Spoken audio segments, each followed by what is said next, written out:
Bonjour, bonjour à tous, amis de la presse. Bienvenue pour le press briefing du National Communication Committee sur le Covid-19 pour une situation générale et actualité locale concernant le Covid-19.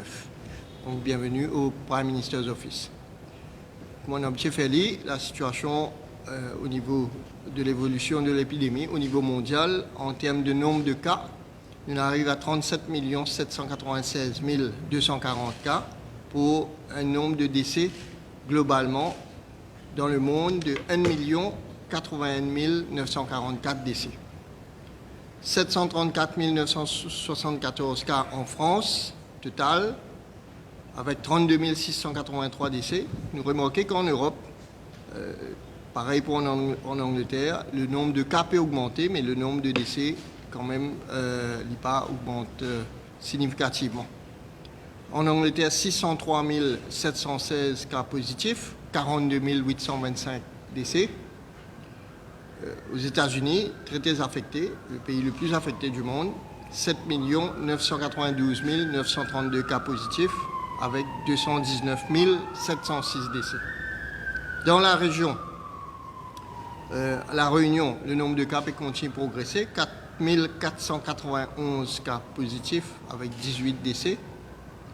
Seychelles, stable, 148 cas positifs, 0 décès. Madagascar, 16 718 cas positifs avec 237 décès. Comores, 495 cas, 7 décès. Et Mayotte, 3 989 cas, 43 décès. Chez nous, à Maurice, à ce matin, nous avons 3 cas positifs supplémentaires, mais à l'instant, comme au PECOS, nous avons 3 cas supplémentaires. Donc, nous annonçons 6 nouveaux cas qui amènent nous à un total de 404 cas positifs. Tous les 6 cas, donc, bien sûr, ce sont des cas importés, des cas qui nous finissent gagner dans un vol qui nous finissent recevoir récemment. Et le nombre de décès reste à 10 et bien sûr le nombre de cas actifs passe à 35 cas actifs. Et ces 3 derniers cas qui nous gagnent nous fait gagner à l'instant, donc ça va personne positive là peut être transféré à l'hôpital INT en ce moment même. Le nombre de passagers en quarantaine, 1554, moins 3 donc, 3 peut transférer. Et le nombre de quarantaines opérationnel, donc hôtel quarantaine opérationnel, 22. Je donne détail, là, ça 3 cas, 6 nouveaux cas, il y en a 3 qui ne m'ont pas encore en détail parce que le laboratoire de Candace fait qu'informe nous de ces 3 cas positifs là. Et les 3 nouveaux cas qui nous ont gagnés ce matin, c'était 2 personnes qui nous venaient dans le vol de Dubaï de samedi et une personne qui est venue la semaine dernière de Paris. Les 3 cas, c'est dans le vol Air France d'hier qui vient de Paris. Et donc, les 3 cas qui nous fait gagner, nous fait déclarer, c'est dans le vol du premier test J0. C'est pour ça que nous peut gagner aujourd'hui. Et c'est dans le cas, le vol de Paris. Donc, tous nos bons patients stables, pour la plupart asymptomatiques, et je peux pour bien, je tout à l'hôpital INT à l'heure qui m'ont causé, donc il y en a seulement 3 qui sont encore en INT. Je vais donner un petit breakdown de la situation depuis que nous passe à la phase d'ouverture à des vols commerciaux. Donc nous recevoir depuis le 3, nous recevoir un vol de Dubaï qui amène 305 passagers, dedans tiennant 3 passagers positifs. Le 4, nous avons un vol de Paris qui amène 185 passagers, qui a 2 positifs. Et le 5, il y a un vol de La Réunion, 78 passagers, 0 positif.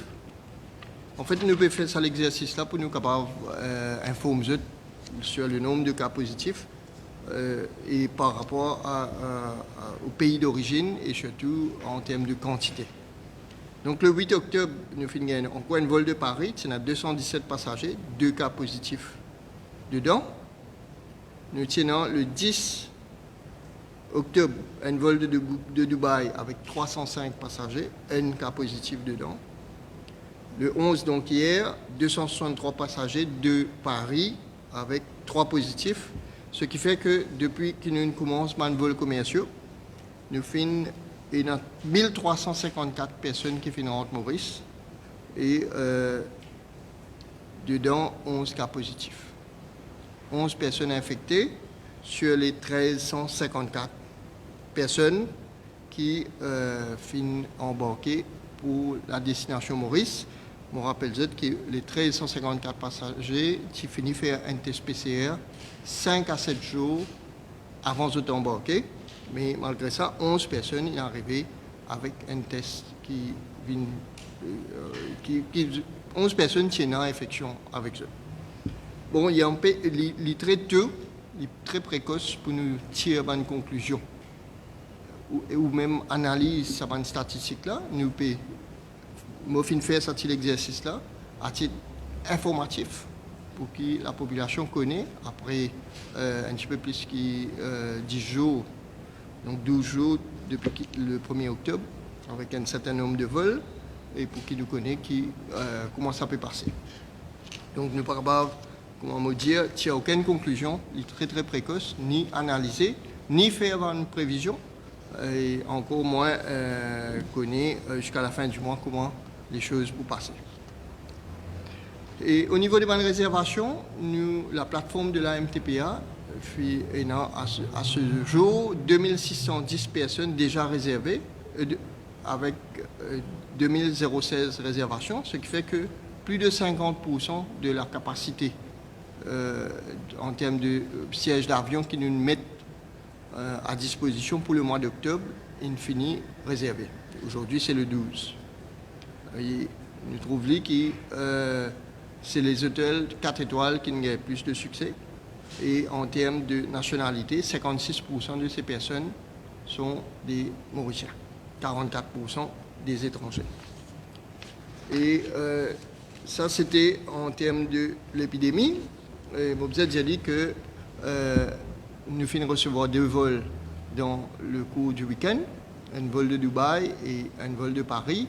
Le transport financé par le ministère de la Santé, à la fois la supervision, l'organisation et le transport lui-même, les véhicules. Et nous a dit qu'au niveau sanitaire, nous n'avons aucun incident qui finit passer. Tout finit passe très très bien. Toutes les normes que le ministère lui-même finit imposer, finit respecter, bien sûr. Et donc, nous trouvons que le transfert finit faire à une satisfaction. Ça, c'est concernant les actualités. Sinon, concernant l'aéroport, on a des éléments pour communiquer. L'aéroport, donc le laboratoire pleinement opérationnel, après calibration de tous les équipements qui tu peux faire jusqu'à maintenant. Et au niveau de l'aéroport, très probablement, pour le vol de Paris jeudi, les tests pour commencer à faire sur place. Un autre élément important aussi concernant l'aéroport, nous notons que l'aéroport, nous notons avec satisfaction que l'aéroport Sessi-Oussaga International Airport, c'est le premier aéroport africain à recevoir le Airport Health Accreditation de Airport Council International et concernant le Covid-19 surtout, ce qui fait que nous notons que nous aidons l'aéroport africain qui est aux normes, qui est un protocole sanitaire très très strict et ce qui permet de nous dire que nous finissons en termes au niveau du gouvernement, au niveau du ministère de la Santé, nous finissons toutes les précautions nécessaires qui pisent à l'aéroport pour faire en sorte que l'infection ne passe pas par l'aéroport et bien sûr dans le port aussi. Donc ça c'était ce que nous tenons pour dire concernant l'épidémie. On vous passe le docteur Catherine Gou la parole parce que nous remarquons que nous avons beaucoup d'interrogations et de questions concernant l'organisation par rapport à quarantaine et l'organisation par rapport aux voyage de patients mauriciens qui allaient faire traitement à l'étranger, que ce soit au niveau des frais, au niveau des frais et aussi au niveau de ma disposition de quarantaine. Docteur Catherine Go. Oui, merci Dr Joumaï. Donc je voudrais rassurer les Mauriciens et les Mauriciennes qui ont de la famille ou des amis qui sont partis pour des soins à l'étranger, leur dire que si bien sûr c'est le gouvernement qui les a employés, ces personnes n'auront pas à payer leur quarantaine, de même que leurs accompagnants. À titre d'exemple, nous allons demain recevoir le 13 un vol de Mumbai qui va rapatrier environ 50 cas médicaux, des gens qui sont partis pour soins. Eh bien, ces personnes donc, vont être accueillies gratuitement dans une chambre avec leur accompagnant, qui est également pris en charge, au Recreation Center de Belmar. Et s'il y a des cas qui sont plus sérieux au niveau médical, s'il ne s'agit pas de patients guéris et qui sont simplement en simple convalescence et ne nécessitent finalement pas un suivi médical rapproché, ceux qui nécessitent un suivi médical rapproché, ils vont aller à Souillac, puisque là, nous avons, vous savez, 16 lits où nous pouvons mettre les gens en quarantaine. Depuis toujours, c'est un peu la vocation de l'hôpital de Souillac. Donc, ce sont des unités avec 4 lits. Et s'il y a besoin de soins, s'il y a besoin de choses un peu plus compliquées, d'une surveillance plus rapprochée, les personnes accompagnées toujours de l'accompagnateur pour qu'ils soient pas seuls en hospitalisation seront à l'hôpital de Souillac. Donc voilà, à titre d'information aussi, puisque j'ai parlé du vol de Mumbai, je peux vous dire qu'il y aura dans ce vol environ 180 étudiants du SSR Medical College qui viendront, et puis je crois 28 Mauriciens qui sont simplement rapatriés. Voilà. Donc sur les vols de l'Inde, on est toujours très très prudent. Vous savez que sur le dernier vol, nous avons eu 17 cas positifs. On sait qu'il y a une prévalence très importante de l'infection. Vous avez vu, Dr Joumaï vous a dit que sur tous les vols que nous avons reçus, sauf le vol de la Réunion, on a eu des cas positifs, tous sans exception. Mais sur les vols de l'Inde, c'est particulièrement important. Donc on est sur nos gardes. Voilà. Voilà donc ce que je voulais dire pour que les familles soient bien rassurées, ne s'inquiètent pas et qu'une bonne fois pour toutes, on sache que voilà, le gouvernement donne la gratuité, bien sûr, à ceux qu'il a envoyés pour des traitements en dehors de Maurice pour ces patients-là. Voilà. Voilà, merci beaucoup, merci Dr Go. Et si vous avez des questions maintenant, vous pouvez nous adresser les questions en ordre, s'il vous plaît. Oui.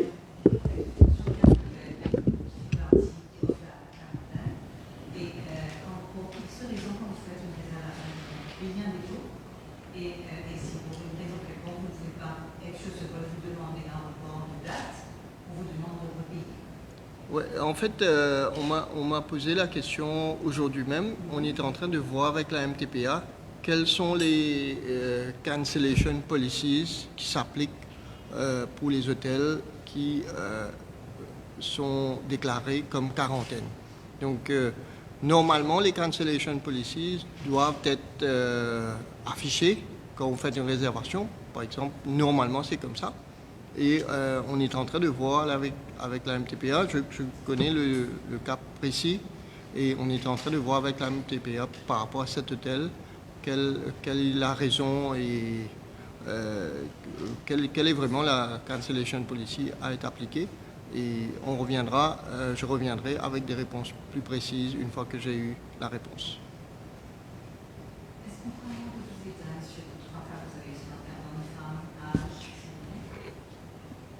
Donc, les 3 cas du matin, c'est celui de Dubaï, donc un garçon de 15 ans et une dame de 38 ans.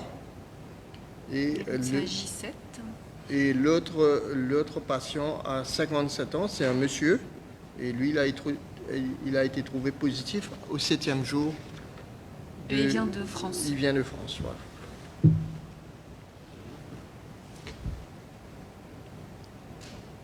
D'autres questions? Oui.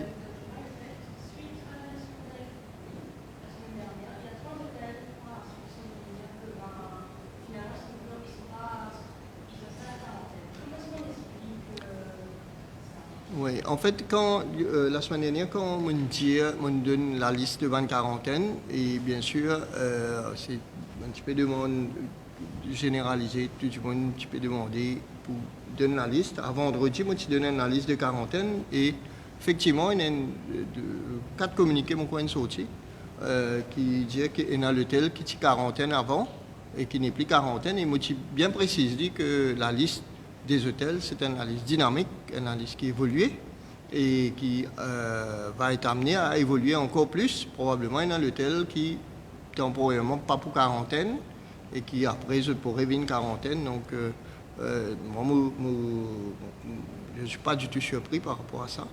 Et donc il y a un groupe qui tenait à clarifier, mon pensée de clarifier surtout par rapport à la clientèle locale. Parce que nous trouvons que énormément de gens peuvent tracasser pour le demander l'hôtel qui est antérieurement quarantaine ou je pensais qu'il y a encore quarantaine, etc. Donc c'est une démarche commerciale et qui, l'hôtel a un droit de clarifier cette situation. Et bon, pas trop non ni de surprenant dedans. Et mon dit, la liste qui me dit en fin de semaine, c'est une liste qui a amené à changer, qui est plus dynamique, qui peut évoluer. Et d'autant plus que quand nous gagnons encore plus de personnes qui peuvent venir, il y a d'autres hôtels qui peuvent venir rajouter à ça la liste-là. Et probablement pour encore les autres hôtels, donc pas seulement 25 étoiles, qui pour diviser, c'est-à-dire une partie pour faire quarantaine et une autre partie pour opérer normalement. Donc ça, c'est le ministère de la Santé qui traite cette requête-là pour guetter si pas géographiquement ou la disposition de l'hôtel permet de faire lire de façon avec une norme sanitaire qui est respectée. Voilà.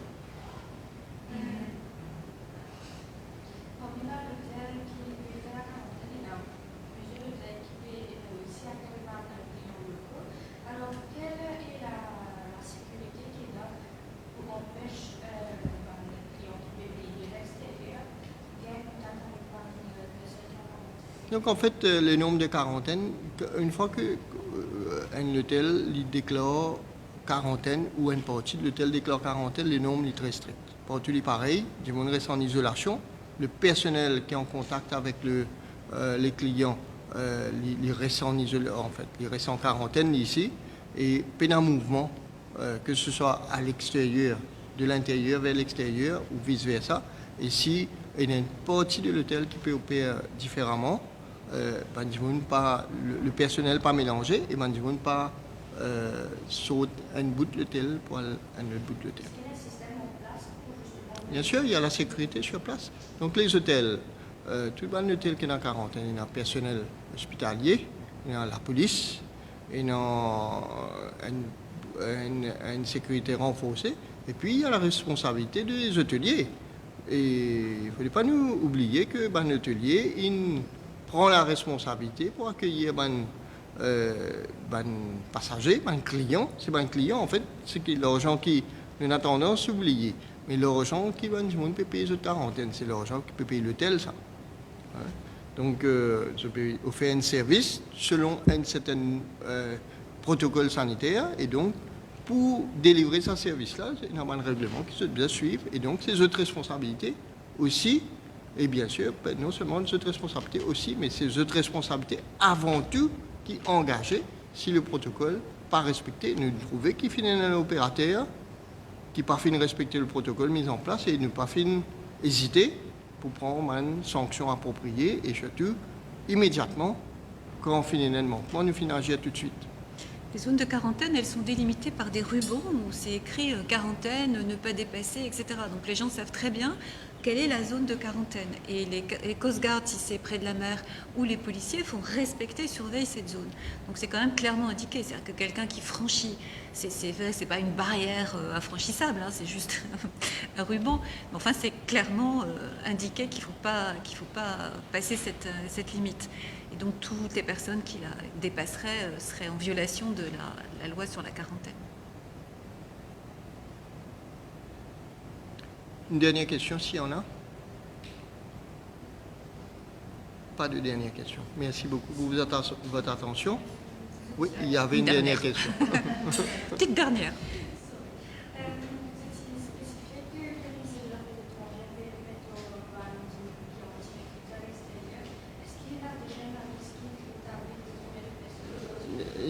la liste est en compilation, la liste n'est pas arrêtée.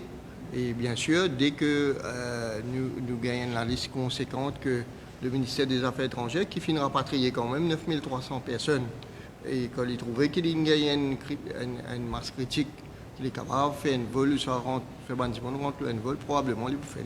Ça, c'est sous la responsabilité du ministère des Affaires étrangères, de tenir un contrôle là. Et nous faisons confiance, parce qu'ils ont fait bien jusqu'à l'heure.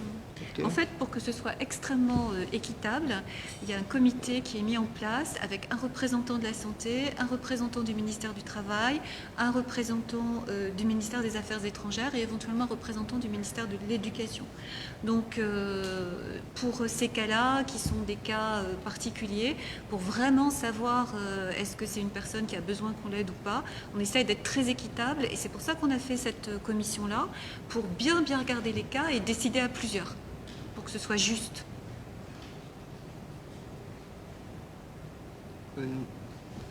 Et le ministère du Tourisme travaille toujours pour guetter si capable de rajouter ban d'hôtel qui pourrait un petit peu moins cher. Ça aussi, c'est un processus dynamique. La MTPA, le ministère du Tourisme peut toujours guetter pour rajouter bonne possibilité pour élargir les choix et surtout gagner un prix plus favorable.